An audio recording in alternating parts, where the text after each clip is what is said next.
Well, welcome to week 3 of the Policy Corner. As you can tell, we're actually up at the Capitol in person for the first time in I don't even know how long. So Andrew and I are pretty excited to actually be up here meeting with folks and doing the real thing live. So we've got some updates for you for this week. So here's what's coming up and what went down the last week.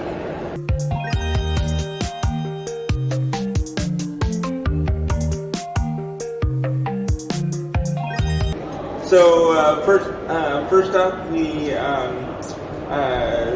talked about community mental health and social services this morning. We gave a little bit of background on what we found while monitoring the system and finding out more about how it works on the ground in practice. And as usual, we talked about specific proposals we're looking to see passed to getting us closer to having a fully functional continuum of services all the way from crisis services to intensive wraparound services and everything in between. So that went well.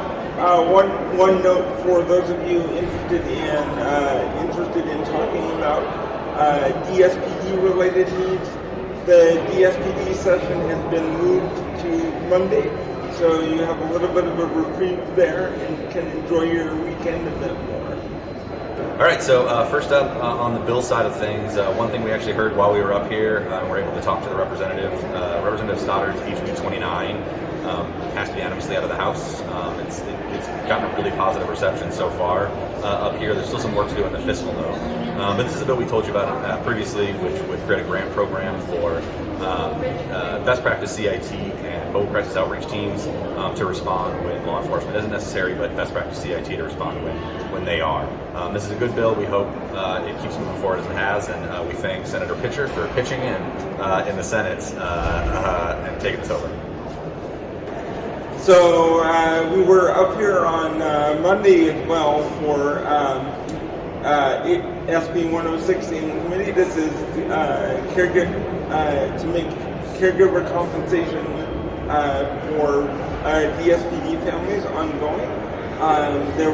There was a great turnout from parents and families in support of the bill, so thank you for that.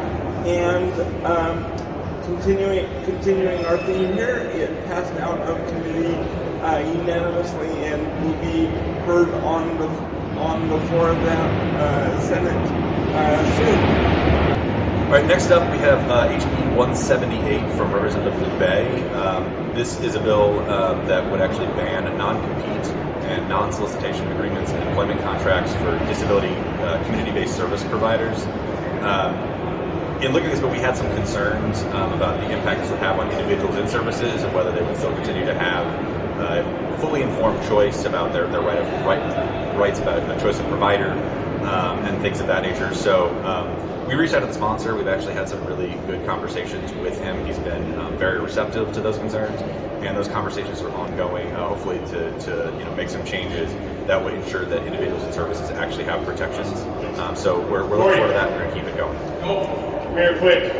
So while Nate was talking with Representative LeBay yesterday, I was testifying in economic development and workforce services about HB 177, which would create a commission to study moving the Utah State Hospital out of Provo.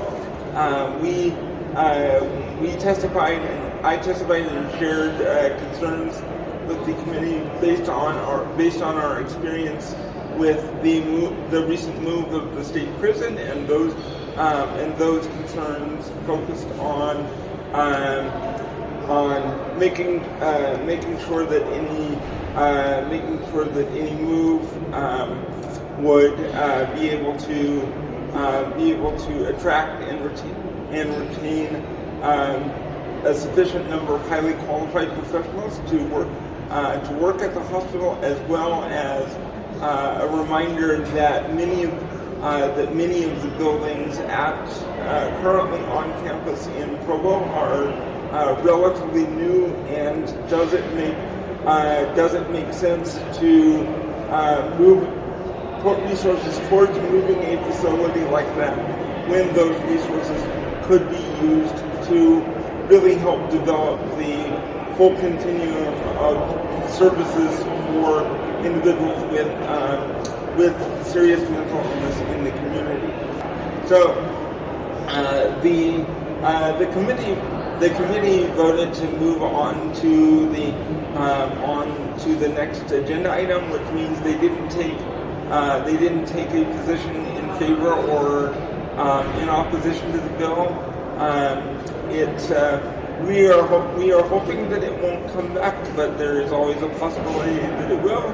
So we'll keep you posted on that. So finally, we want to thank Representative Daley Provo for bringing forward HB 252 disability coverage amendments for the second year in a row.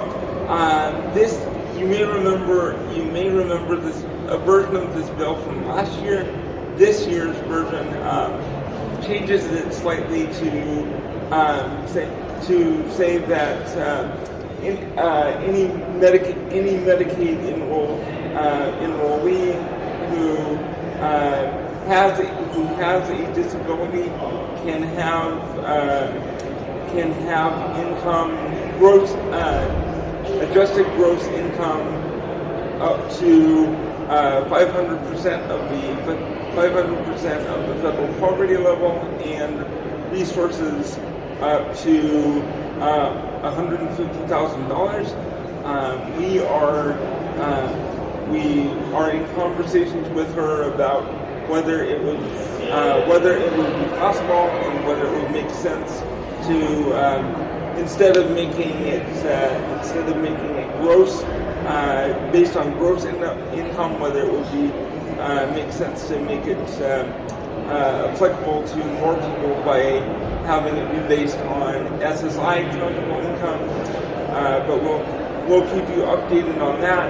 Either way, we really appreciate Representative Provo for sticking with this, because it could allow many more people with disabilities on Medicaid to have much more flexibility around their income and earnings, and be able to actually save a little bit for future needs. Gotta appreciate JDP. All right, so the last thing to mention is this week on Monday we had Disability Advocacy Day, and so we want to thank everyone who came up here and joined us. We had some really good conversation with folks, gave some information about how to do some legislative advocacy. So we appreciate all those who showed up to talk to us. As always, thanks for watching, and if you want more information on the bills we're following, the budget, any of that stuff, check out our website, disabilitylawcenter.org/public-policy. You can see the bill tracker, budget tracker, and all the information and the calendar on what's coming up in the next week. So check that out if you want more information on any of the stuff we mentioned. And that's what went down this week. So thanks for watching, as always, the DLC's Policy Corner. Thanks for hanging out with us.